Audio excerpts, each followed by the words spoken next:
Si vous êtes développeur Python, ou que vous vous intéressez au web de manière générale, vous avez probablement déjà entendu parler de frameworks de type Django ou Flask qui permettent de développer des applications web full stack à partir de Python.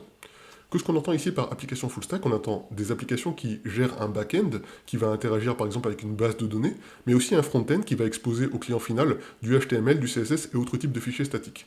Ça c'est très bien, mais le problème c'est que lorsque vous avez besoin de faire évoluer votre application vers une application plus consistante, eh bien souvent vous allez avoir besoin de créer plus d'interactivité côté utilisateur, et ça passe par du JavaScript. Donc là, vous vous dites sans doute, ok, Django n'est pas capable d'intégrer du JavaScript. Si, il est capable de l'intégrer. Et ne vous inquiétez pas, c'est pas là le souci. C'est que bien souvent, puisque vous commencez à mettre la main dans du JavaScript, vous allez vous dire, ouais, mais quitte à faire du JavaScript, je passe la moitié de mon temps à écrire du JavaScript, autant passer directement sur un framework 100% JavaScript de type Vue, Angular, React.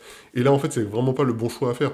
Vous pouvez très bien, en fait, faire l'ensemble de ce que vous avez besoin avec du Django, tout en restant sur du Python, et moi, c'est ce que je vais vous transmettre dans ce cours-là. Donc, encore une fois, on reste sur cette idée-là qu'on va pouvoir écrire l'ensemble de notre code en Python, et qu'on va pouvoir avoir des applications qui sont robustes, évolutives, SSR, PWA, SPA, et tout ça, on va pouvoir le faire avec notre code Python. Allez, c'est parti.